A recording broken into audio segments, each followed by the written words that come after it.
Yo, what's up guys? Good morning. Yan, magpupunla ulit tayo ng papaya na Red Lady F1 ng Nonyo Seeds. At nakaprepara na mga kabady yung pagpupunlan natin. Kulang lang yung carbonized resal na nilagay natin. Pero may basal na nadupos, biocucime, at saka unique acid ng gromor, at syempre yung vermicast. Ay magpunla mga buddy, i-update ko muna kayo sa ating mga tanim na papaya. Ayan na guys, yung mga tanim natin na papaya na Red Lady F1. Ayan, may bunga na silang lahat. Ayan, nakapaligid dito sa ating garden.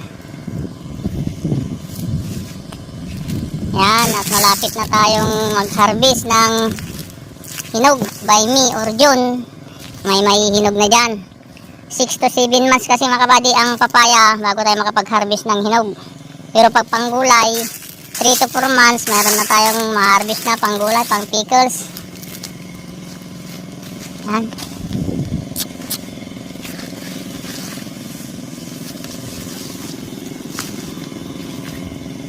Yan. Maliliit pa lang mga kabady itong papaya natin, namumunga na. Pero hindi siya dwarf, tatangkad din sila. Pero pag ganyang kaliit, namumunga na sila. Ayan. Tara na guys, magpupunla na tayo. Yan guys, binubuksan na ni Junior yung Red Lady natin na papaya. Junior Guapo alias Palus. Guys, maglalaglag na siya ng buto doon sa mga seedling bag. Nakaprepare na mga kabady itong tataniman natin. Binutasan ko na kanina. Yan. Uy, 3 points. Shoot na shoot. Nabitawan mo pero na-shoot. Galing ah. Yan guys, ang papaya 7 to 10 days. Pero yung nakaraan na tanim namin, ang ganda.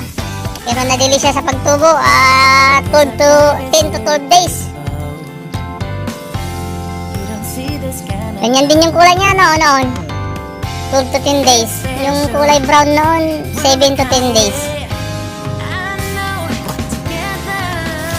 Yan.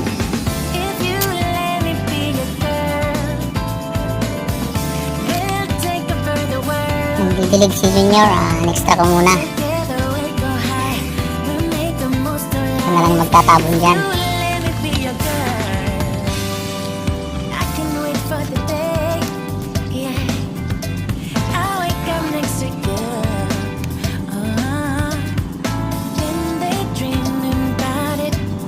Kulang lang ng carbonized rice hull.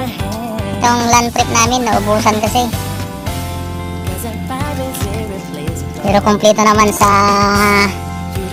basal namin na mixing. Lupus, biocucime, unique acid na gromor, tsaka vermicast. CRS lang ang kulang. Ang kulit! Ulit-ulit!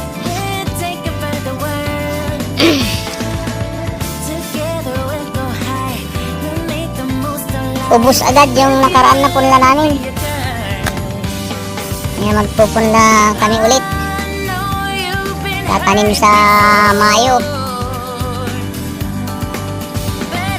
June, July, August, September, October, November, December. Sakto, December. May ma-harvest na hinog. Kamahalan ng prutas, December.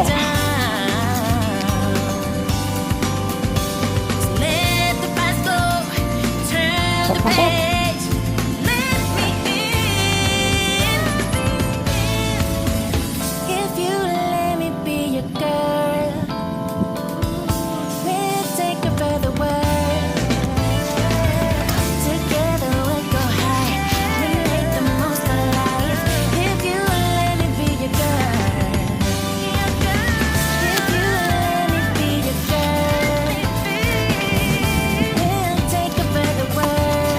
Napit na 100 na 30 seeds itong isang pakete.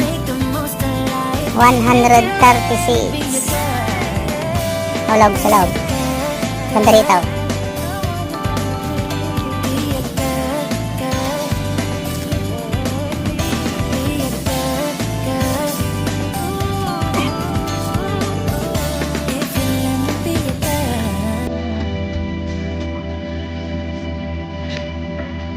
Namumuha na tong siling labuyo natin na maliliit.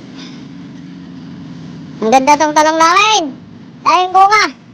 Ngayon lang nakabawi. Dati puro uod. Ngayon nagsawa na ata yung uod. Puro goods na.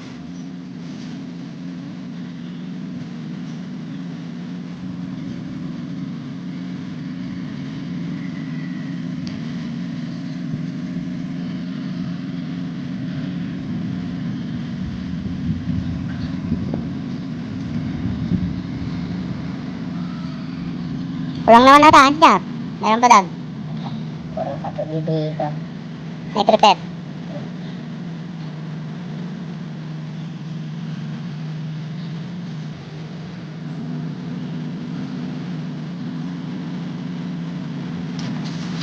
Ow!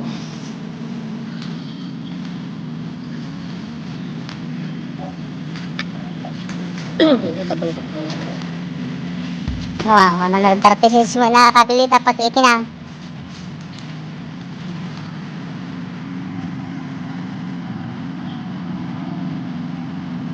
Natin prepare muna eh. Isupsong sa 50 70, 56, 126. Sobra lang pa. Ito sobra na. Ito sobra na.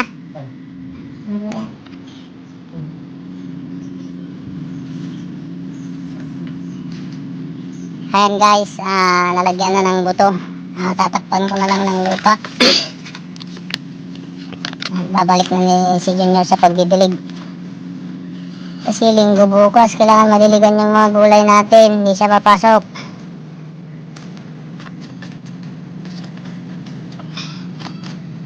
Kailangan natin ng lupa bago natin diligan.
Ngayon ay April 6.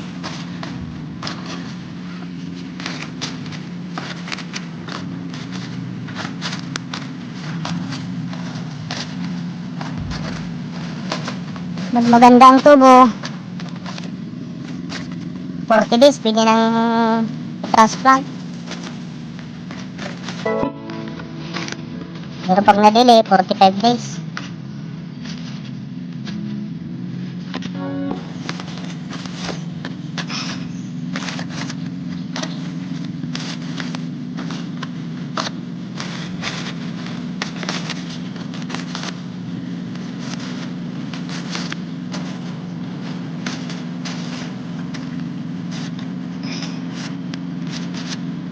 Bari 126 na seedling bag ang pananaman natin. Pinunlaan natin.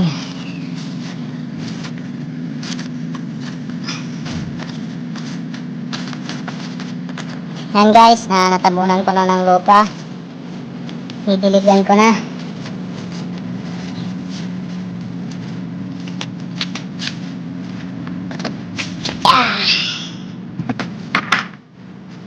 Buta na natin ng sardinas na pandilig. Ayan, at dahan-dahan lang yung pagdilig natin. Para hindi lumabas yung buto. Tayo natin ang dalawang latang sardinas.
Nabasa ng mabuti para magandang pagkaka-germinate ng buto.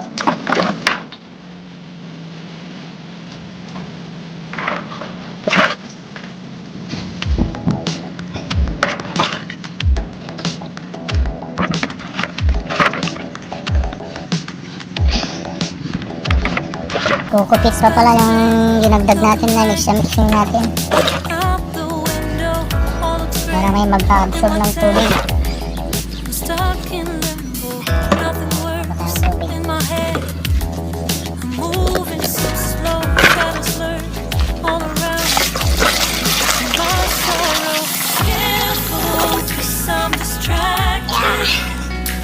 And I don't know what to do. Each time I try to get past it, in the end I think of you. Nothing's fine here without you. The sun won't shine till you come through, till you come back. I'm missing you. Can't help myself, I'm missing you. Ayan guys, hanggang dito na lang itong video natin. Makes sense now that you're Tutuloy ko muna na didiligan yan para hindi na masyadong mahaba itong video natin. Can't help myself, I'm missing you. It's so hard to Nandito pala yung Madrid de Agua na tatanim natin para may pagkain ng manok natin. Ayan. At magtatanim pa tayo. Hindi natin siguro lahat ibibinta yan.